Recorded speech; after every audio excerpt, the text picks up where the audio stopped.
श्री कृष्ण गोविंद हरे मुरारी, हे नाथ नारायण वासुदेव। श्री कृष्ण गोविंद हरे मुरारी, हे नाथ नारायण वासुदेव। हे नाथ नारायण वासुदेव, हे नाथ नारायण वासुदेव। श्रीमद् भागवत पुराण दशम स्कंध पूर्वार्ध अथ पंचचत्वारिंशोऽध्याय। श्री कृष्ण बलराम का यज्ञोपवीत और गुरुकुल प्रवेश। श्री शुक उवाच। पितरा उपलब्धार्थो विदित्वा पुरुषोत्तम, मा भूदिति निजां माया तथा न जनमोहिनीम्। उवाच पितरा वेत्य साग्रजः सात्वतर्षभः, प्रसयावनतः प्रीणन्नम्ब तातेति सादरं।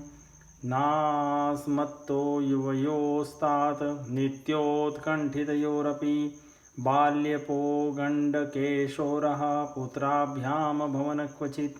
न लब्धो देवहतयोर्वासो नो भवदन्तिके, यां बाला पितृगेहस्था विन्दन्ते लालिता मुदम्।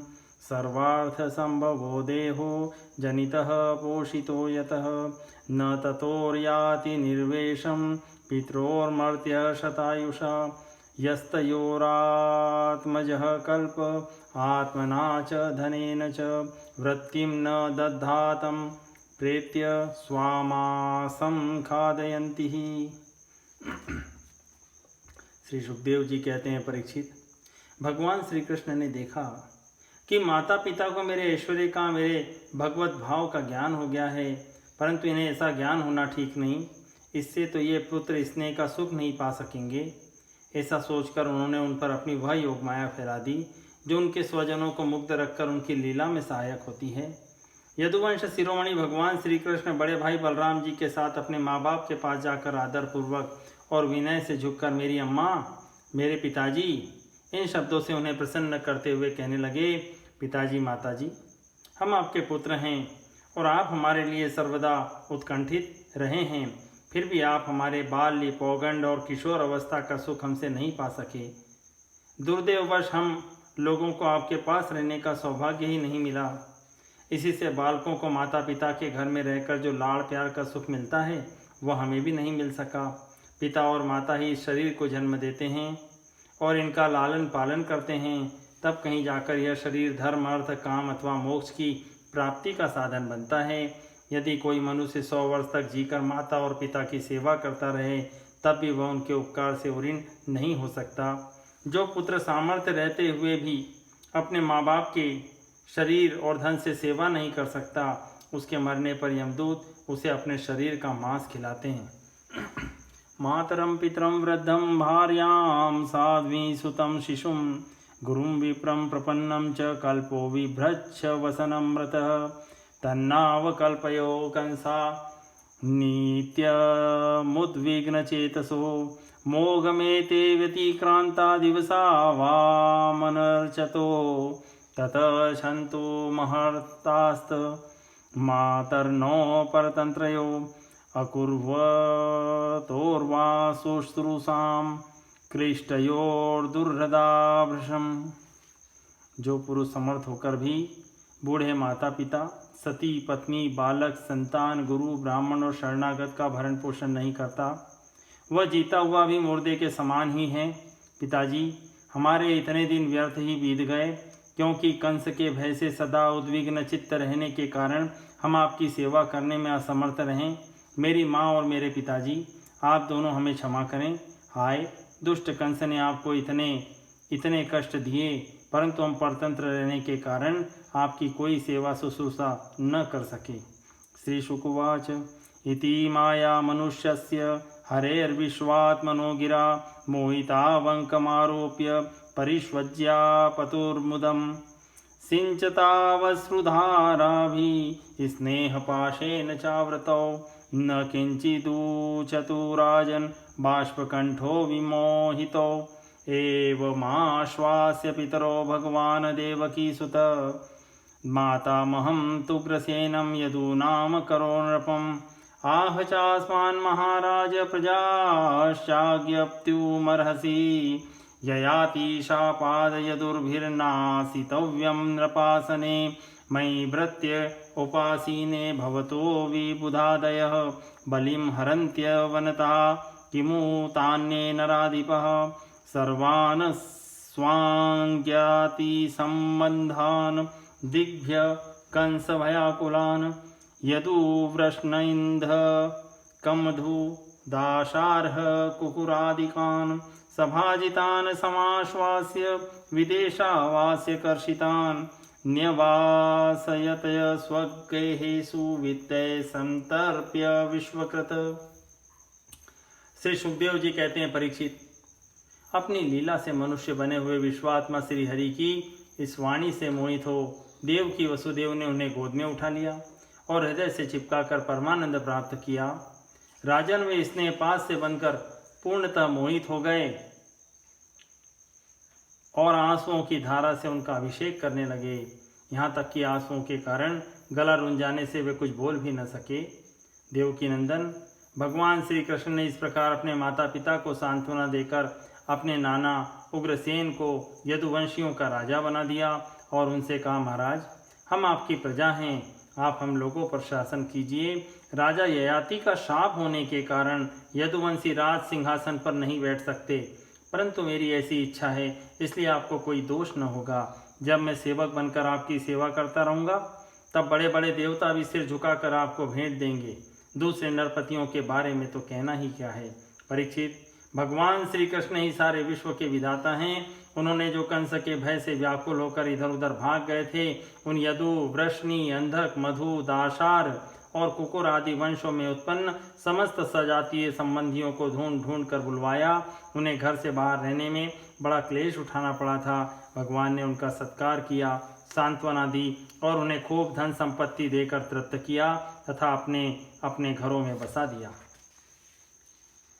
कृष्ण संकर्षणर्भुजैर गुप्ता लब्ध मनोरथा गृहे शूरे मिरे सिद्धा कृष्ण राम गतज्वरा वीक्षन्तो हरः प्रीता मुकुंद वदनाम्बुजं नित्य प्रमुदितं श्रीमत् सदय स्मित वीक्षणं तत्र प्रवयसोऽप्यासन युवानोति बलोजस पिबन्तो क्षैर्मुकुन्दस्य मुखाम्बुज सुधामुहुः अथ नंद समासाद्य भगवान देवकी सुत संकर्षणश्च राजेन्द्र परिष्वज्येदमुचतुः पितृयुवाभ्यां स्निग्धाभ्यां पोषितो लालितो भृशं पितरोरभ्यधिका प्रीतिरात्मजेवात्मज्ञोऽपि स पिता सा च जननी यो पुष्णीतां स्वपुत्रवत् शिशून् बन्धुविरुत्सृष्टान् कल्पे पोषरक्षणे यातयूयं व्रजं तात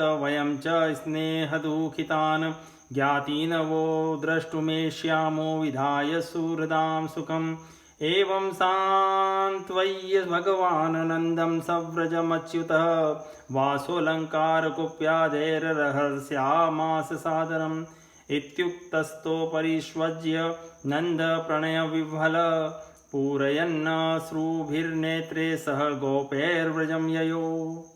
अब सारे के सारे यदुवंशी भगवान श्री कृष्ण तथा बलराम जी के बाहुबल से सुरक्षित थे। उनकी कृपा से उन्हें किसी प्रकार की व्यथा नहीं थी, दुख नहीं था। उनके सारे मनोरथ सफल हो गए थे, वे कृतार्थ हो गए थे। अब वे अपने अपने घरों में आनंद से विहार करने लगे।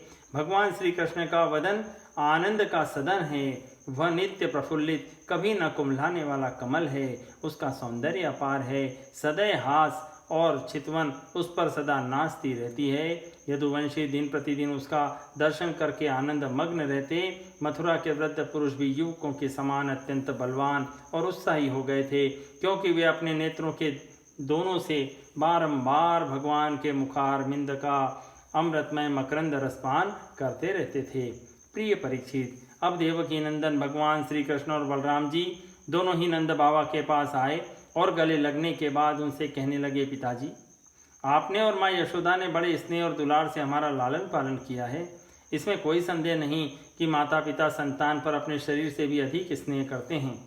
जिन्हें पालन पोषण न कर सकने के कारण स्वजन संबंधियों ने त्याग दिया है, उन बालकों को जो लोग अपने पुत्र के समान लाड़ प्यार से पालते हैं, वे ही वास्तव में उनके माँ बाप हैं। पिताजी, अब आप लोग व्रज में जाइए। इसमें संदेह नहीं कि हमारे बिना वात्सल्य स्नेह के कारण आप लोगों को बहुत दुख होगा। यहाँ के सूरज संबंधियों को सुखी करके हम आप लोगों से मिलने के लिए आएंगे। भगवान श्री कृष्ण ने नंद बाबा और दूसरे व्रजवासियों को इस प्रकार समझा बुझाकर बड़े आदर के साथ वस्त्र, आभूषण और अनेक धातुओं से बने बर्तन आदि देकर उनका सत्कार किया।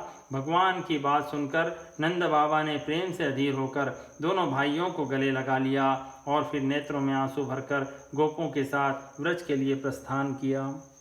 अत शूरसुतो राजन् पुत्रयो समकारयत पुरोधसा ब्राह्मणेश यथावद द्विज संस्कृतिं तेभ्यो दाद दक्षिणा गावो रुक्ममाला स्वलंकृता स्वलंकृतेभ्य संपूज्य सवत्सा सोममालिनी या कृष्ण राम जन्मक्षे मनोदत्ता स महापद्मती ताशा ददादनु स्मृत्य कंसेना धर्मतोरता ततश्च लब्ध संस्कारो द्विजत्वं प्राप्य सुव्रतो गर्गाद यदुकुलाचार्याद गायत्रं व्रतमास्थितो प्रभवो सर्वविद्यानां सर्वज्ञो जगदीश्वरो नान्यसिद्धामलज्ञानं गुहमानो नरेहिते अथो गुरुकुले वासमिच्छन्तावुपजग्मतुः काश्यं सान्दीपनीनां यवन्ती पुरवासिनं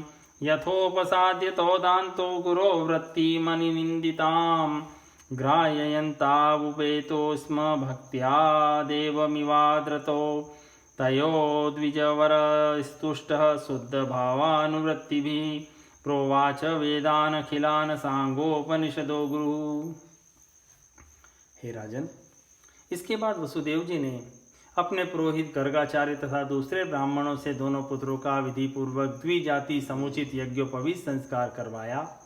उन्होंने विविध प्रकार के वस्त्र और आभूषणों से ब्राह्मणों का सत्कार करके उन्हें बहुत सी दक्षिणा तथा बछड़ों वाली गौएं दी। सभी गौएं गले में सोने की माला पहने हुए थी और भी बहुत से आभूषणों और रेशमी वस्त्रों की मालाओं से विभूषित थी। महामती वसुदेव जी ने भगवान श्री कृष्ण और बलराम जी के जन्म नक्षत्र में जितनी गौएं मन ही मन संकल्प करके दी थी, उन्हें पहले कंस ने अन्याय से छीन लिया था। अब उनका स्मरण करके उन्होंने ब्राह्मणों को वे फिर से दी। इस प्रकार यदुवंश के आचार्य गर्ग जी से संस्कार कराकर बलराम जी और भगवान श्री कृष्ण द्विजत्व को प्राप्त हुए। उनका ब्रह्मचर्य व्रत अखंड तो था ही, अब उन्होंने गायत्री पूर्वक अध्ययन करने के लिए उसे नियमतः स्वीकार किया। श्री कृष्ण और बलराम जगत के एकमात्र स्वामी हैं, सर्वज्ञ है, सभी विद्याएं उन्हीं से निकली है, उनका निर्मल ज्ञान स्वतः सिद्ध है, फिर भी उन्होंने मनुष्य की सी लीला करके उसे छिपा रखा था। अब वे दोनों गुरुकुल में निवास करने की इच्छा से काश्यप गोत्री सांदीपनी मुनि के आश्रम के पास गए, जो अवंतीपुर उज्जैन में रहते थे। वे दोनों भाई विधि पूर्वक गुरुजी के पास रहने लगे। उस समय वे बड़े ही सुसंयत, अपनी चेष्टाओं को सर्वथा नियमित रखे हुए थे। गुरुजी तो उनका आदर करते ही थे। भगवान श्री कृष्ण और बलराम जी भी गुरु की उत्तम सेवा कैसे करनी चाहिए, इसका आदर्श लोगों के सामने रखते हुए बड़ी भक्ति से इष्ट देव के समान उनकी सेवा करने लगे। गुरुवर सांदीपनी जी उनकी शुद्ध भाव से युक्त सेवा से बहुत प्रसन्न हुए। उन्होंने दोनों भाइयों को 6 अंगों और उपनिषदों के सहित संपूर्ण वेदों की शिक्षा दी। सरहस्यम धनुर्वेदम धर्मान न्याय पथांस्तथा तथा चान्वीक्षिकीं विद्यां राजनीति च षड्विधां सर्वं नरवरश्रेष्ठो सर्वविद्या प्रवर्तको सक्रन्निगदमात्रेण तो संजग्रहर्नृप अहोरात्रे चतुष्षष्ट्या संयतो तावती कला गुरुदक्षिणाचार्यं छन्दयामास तूर्नृप द्विजस्तयोस्तं महिमानद्भुतं संलक्ष्य राजन्नतिमानुषीं मतिं सम्मन्त्र्य पत्न्या च महार्णवे मृतं बालप्रभासे वर्यां बभूवः। इनके सिवा मंत्र और देवताओं के ज्ञान के साथ धनुर्वेद, मनुस्मृति आदि, धर्मशास्त्र, मीमांसा आदि, वेदों का तात्पर्य बतलाने वाले शास्त्र, तर्क विद्या, न्याय शास्त्र आदि की भी शिक्षा दी। साथ ही संधि, विग्रह, यान, आसन, द्वैत और आश्रय, इन 6 भेदों से युक्त राजनीति का भी अध्ययन कराया। परीक्षित, भगवान श्री कृष्ण और बलराम सारी विद्याओं के प्रवर्तक हैं। इस समय केवल श्रेष्ठ मनुष्य का सा व्यवहार करते हुए ही वे अध्ययन कर रहे थे। उन्होंने गुरुजी के केवल एक बार कहने मात्र से सारी विद्याएं सीख ली। केवल 64 दिन रात में ही संयमी शिरोमणि दोनों भाइयों ने 64 कलाओं का ज्ञान प्राप्त कर लिया। यहाँ 64 कलाएं क्या है इसका जानकारी भी दिया हुआ है।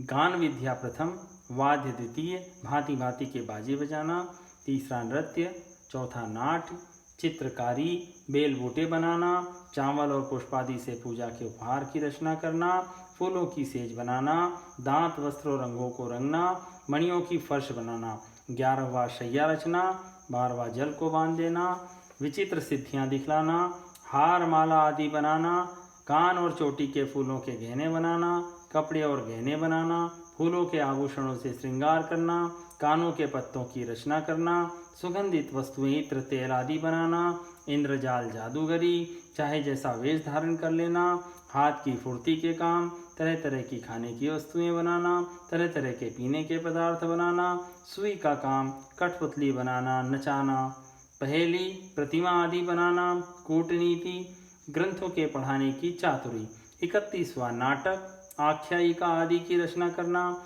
समस्या पूर्ति करना, पट्टी, बेंत, बाण आदि बनाना, गलीचे, दरी आदि बनाना, बढ़ईगिरी की कारीगरी, ग्रह आदि बनाने की कारीगरी, सोने चांदी आदि धातु तथा हीरे पन्ने आदि रत्नों की परीक्षा, 38वां सोना चांदी आदि बना लेना, मणियों के रंग को पहचानना, खानों की पहचान, 41वां है वृक्षों की चिकित्सा, भेड़ा, मुर्गा, बटेर आदि को लड़ाने की रीति, तोता, मैना आदि की बोलियां बोलना, उच्चाटन की विधि, केशों की सफाई का कौशल, मुट्ठी की चीज या मन की बात बता देना, म्लेच्छ काव्यों का समझ लेना, विभिन्न देशों की भाषा का ज्ञान, शगुन अपशगुन जानना, प्रश्नों के उत्तर में शुभाशुभ बतलाना, नाना प्रकार के मात्र का यंत्र बनाना, रत्नों को नाना प्रकार के आकारों में काटना, सांकेतिक भाषा बनाना, मन में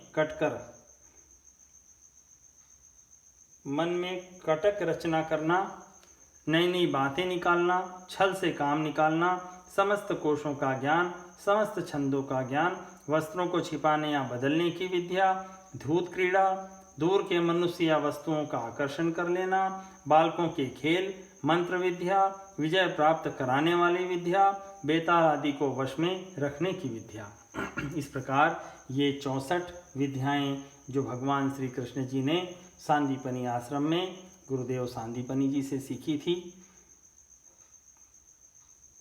इस प्रकार अध्ययन समाप्त होने पर उन्होंने सांदीपनी मुनि से प्रार्थना की कि आपकी जो इच्छा हो गुरु दक्षिणा मांग लें।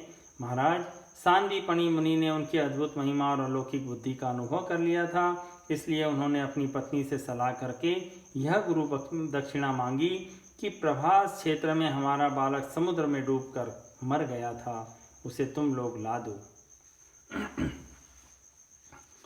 तथेत्यथारुह्य महारथो रथं प्रभासमासाद्य दुरंत विक्रमो वेलामुपव्रज्य निशीदतु क्षणं सिन्धुर्विदित्वा हरणमाहरत्यो तमाह भगवानाशु गुरुपुत्र प्रदीयतां सोऽसा विहगत्वया ग्रस्तो बालको महतोर्णिमा।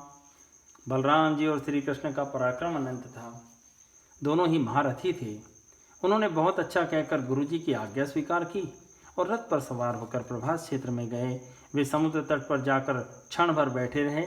उस समय यह जानकर कि ये साक्षात परमेश्वर हैं, अनेक प्रकार की पूजा सामग्री लेकर समुद्र उनके सामने उपस्थित हुआ।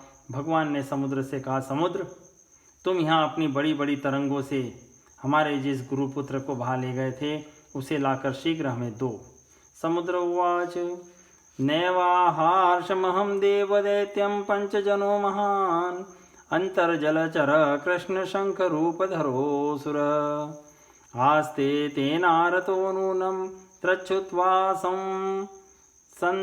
सत्वरं प्रभु जलामाविश्य तं हत्वा नापश्यददुरेर्भकं तदङ्गप्रभवं शङ्खमादाय रथमागतं ततः संयमनीं नाम यमस्य दयितां पुरीं गत्वा जनार्दन शङ्खं प्रदद्मो सहलायुध शङ्खनिर्हादमाकर्ण्य प्रजासंयमनो यमः तयो सपर्यां महतीं चक्रे भक्त्युपब्रहीताम् उवाचावनतः कृष्णं सर्वभूताशयालयं लीला मनुष्य हे विष्णु युवयो करवाम किम। मनुष्य वेशधारी समुद्र ने कहा, देवादिदेव श्री कृष्ण, मैंने उस बालक को नहीं लिया है। मेरे जल में पंचजन नाम का एक बड़ा भारी दैत्य जाति का असुर शंख के रूप में रहता है। अवश्य ही उसी ने यह बालक चुरा लिया होगा। समुद्र की बात सुनकर भगवान तुरंत ही जल में जा घुसे और शंखासुर को मार डाला, परंतु वह बालक उसके पेट में नहीं मिला। तब उसके शरीर का शंख लेकर भगवान रथ पर चले आए। वहाँ से बलराम जी के साथ श्री कृष्ण ने यमराज की पुरी संयमनी में जाकर अपना शंख बजाया। शंख का शब्द सुनकर सारी प्रजा का शासन करने वाले यमराज ने उनका स्वागत किया और भक्ति भाव से भरकर विधि पूर्वक उनकी बहुत बड़ी पूजा की। उन्होंने नम्रता से झुककर समस्त प्राणियों के हृदय में विराजमान सच्चिदानंद स्वरूप भगवान श्री कृष्ण से कहा, लीला से ही मनुष्य बने हुए सर्वव्यापक परमेश्वर, मैं आप दोनों की क्या सेवा करूं। श्री भगवान उवाच, गुरुपुत्रमिहानीतं निज कर्म निबंधनम् आयनस्व महाराज मच्छासन पुरस्कृतः तथेति तेनोपानीतं गुरुपुत्रं यदुत्तमो दत्वा स्वगुरुवे भूयो व्रणीष्वेति तमुचतुः। श्री भगवान ने कहा, यमराज, यहाँ अपने कर्म बंधन के अनुसार मेरा गुरुपुत्र लाया गया है, तो मेरी आज्ञा स्वीकार करो और उसके कर्म पर ध्यान न देकर उसे मेरे पास ले आओ। यमराज ने जो आज्ञा कहकर भगवान का आदेश स्वीकार किया और उनका गुरुपुत्र ला दिया। तब यदुवंश शिरोमणि भगवान श्री कृष्ण और बलराम जी उस बालक को लेकर उज्जैन लौट आए और उसे अपने गुरुदेव को सौंपकर कहा कि आप और जो कुछ चाहें मांग लें। गुरुर्वाच, सम्यक संपादितो वत्स भवदभ्यां गुरु निष्क्रय को नु युग्मद्विध गुरो कामानामवशिष्यते गच्छतं स्वगृहं वीरो कीर्तिवामस्तु पावनी यञ्छास्य यातयामानि भवन्तिवः परत्र च गुरुणेवमनुज्ञातो रथेनालिलरहसा आयातो स्वपुरं तात पर्यन्यनिनदेन वै समनन्दन प्रजा सर्वा दृष्ट्वा रामजनार्दनो अपश्यन्त्यो भव्यहानि नष्टलब्धा धनाइव। गुरुजी ने कहा, बेटा, तुम दोनों ने भली भांति गुरु दक्षिणा किया, और क्या चाहिए। जो तुम्हारे जैसे पुरुषोत्तमों का गुरु है, उसका कौन सा मनोरथ अपूर्ण रह सकता है। वीरो, अब तुम दोनों अपने घर जाओ। तुम्हें लोगों को पवित्र करने वाली कीर्ति प्राप्त हो। तुम्हारी पढ़ी हुई विद्या इस लोक और परलोक में सदा नवीन बनी रहे, कभी विस्मृत न हो। बेटा परीक्षित। फिर गुरुजी से आज्ञा लेकर वायु के समान वेग और मेघ के समान शब्द वाले रथ पर सवार होकर दोनों भाई मथुरा लौट आए।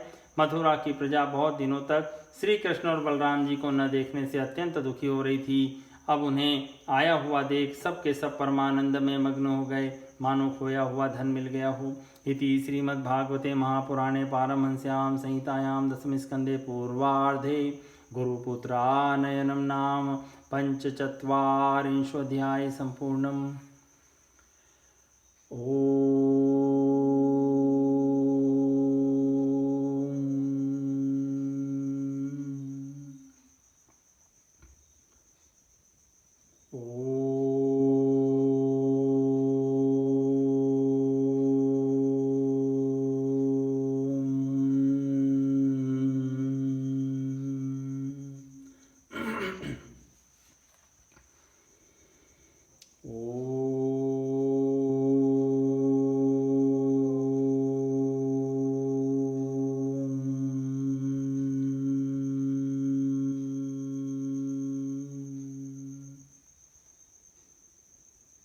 श्री कृष्ण गोविंद हरि मुरारी, हे नाथ नारायण वासुदेवा।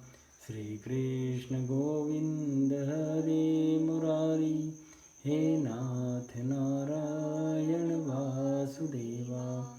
हे नाथ नारायण